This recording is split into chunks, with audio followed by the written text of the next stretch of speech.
Hai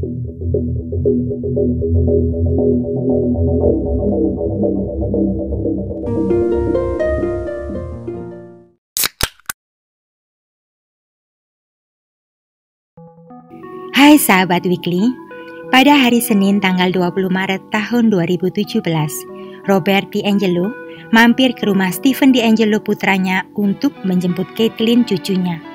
Setelah mencari cucunya di dalam rumah tetapi tidak ditemukan, betapa terkejutnya Robert ketika melihat menantunya, Tahiri Carmona, dalam keadaan mengenaskan di dalam kamar mandi. Apa yang sebenarnya terjadi pada Tahiri?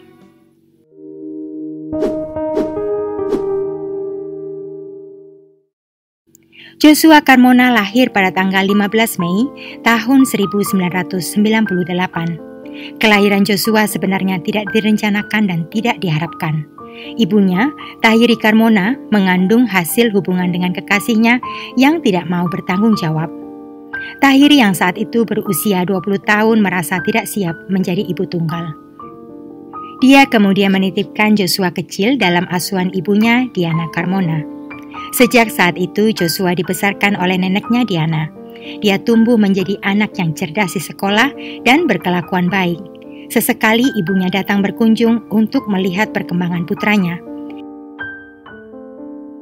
Namun Tahiri tidak tahu, Joshua kecil sering menangis dalam diam di kamarnya setiap kali Tahiri pergi lagi.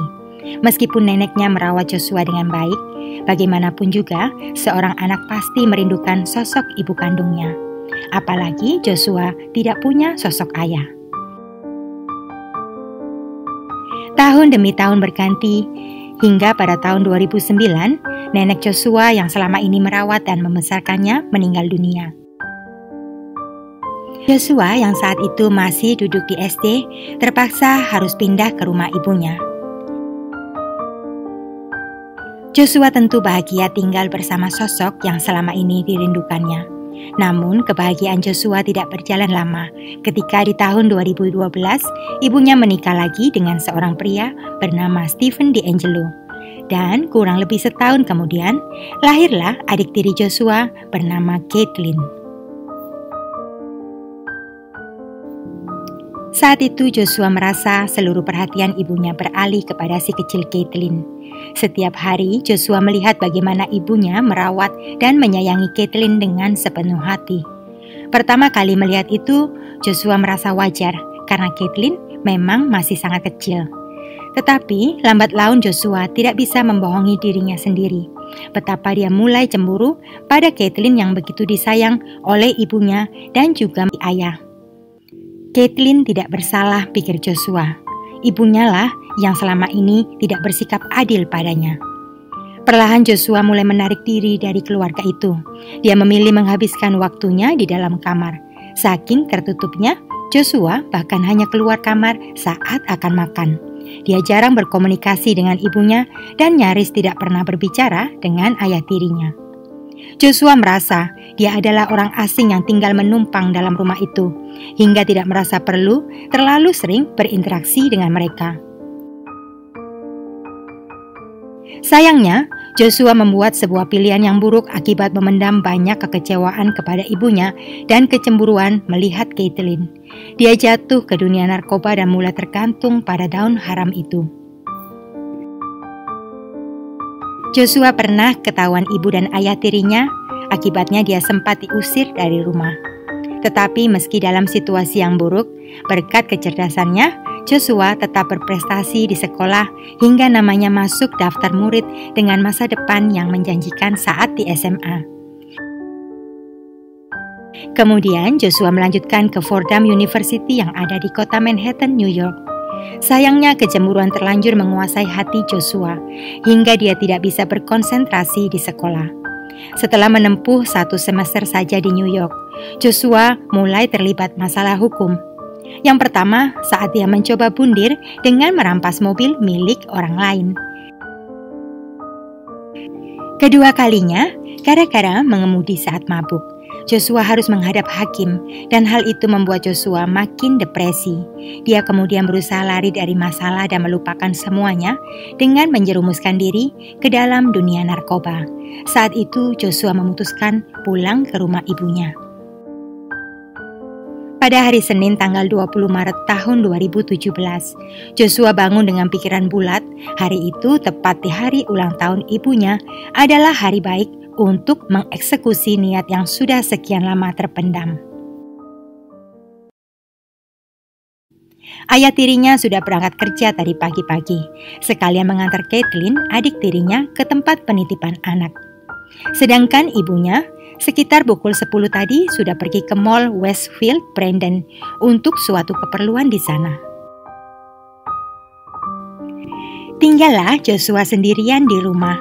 Dia lalu mengambil tongkat baseball, kemudian mengayunkannya ke atas pegangan tangga yang mengarah ke lantai 2 hingga hancur sebagian. Hampir tengah hari, Tahiri pulang. Joshua kemudian mengarahkan ibunya ke anak tangga yang hancur dipukulnya tadi. Tahiri manut saja. Tanpa disadari, putranya memegang tongkat baseball sambil berjalan perlahan di belakangnya. Sesaat kemudian Joshua memanggil ibunya dan tepat saat Tahiri menoleh ke arah putranya, tongkat baseball itu bersarang di wajahnya. Tahiri ambruk ke lantai. Wanita itu masih berusaha melawan dan meronta sambil memohon dalam kebingungan agar putranya berhenti, tetapi permohonannya tidak dikabulkan. Joshua justru meminta agar ibunya merelakan saja. Anak durhaka itu juga melanjutkan dengan mengatakan agar ibunya jangan risau dan Caitlin akan baik-baik saja.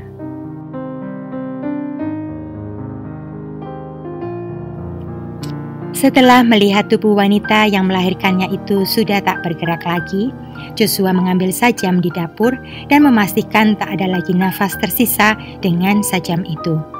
Kemudian membungkusnya dengan selimut lalu menarik bungkusan itu ke kamar mandi dan menutup pintunya. Saat itu jam sudah menunjukkan pukul 1 siang. Joshua tahu dia harus menjemput Caitlin dari TPA agar tidak memancing kecurigaan karena rencana jahatnya belum selesai. Target berikutnya adalah Stephen DeAngelo, ayah tirinya.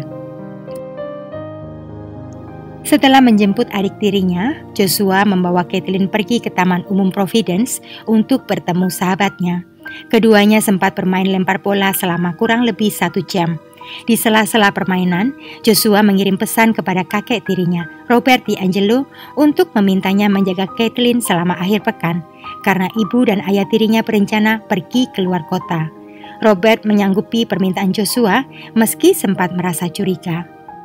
Sebenarnya, rencana Joshua setelah main bola, dia akan ke rumah Robert untuk mengantar Caitlin lalu kembali ke rumah dan menuntaskan niatnya pada target terakhir Stephen DeAngelo.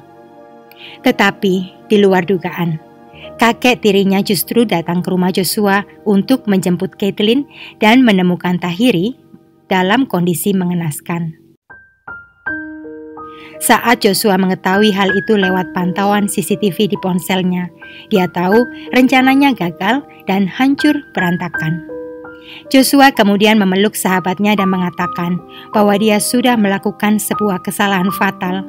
Dia lalu menitipkan Caitlin kepada sahabatnya itu dan memintanya mengantar adik tirinya ke rumah kakeknya setelah dia pergi nanti. Kemudian, Joshua meninggalkan taman dengan mobilnya lalu pergi untuk bundir. Pelarian Joshua tidak berlangsung terlalu lama.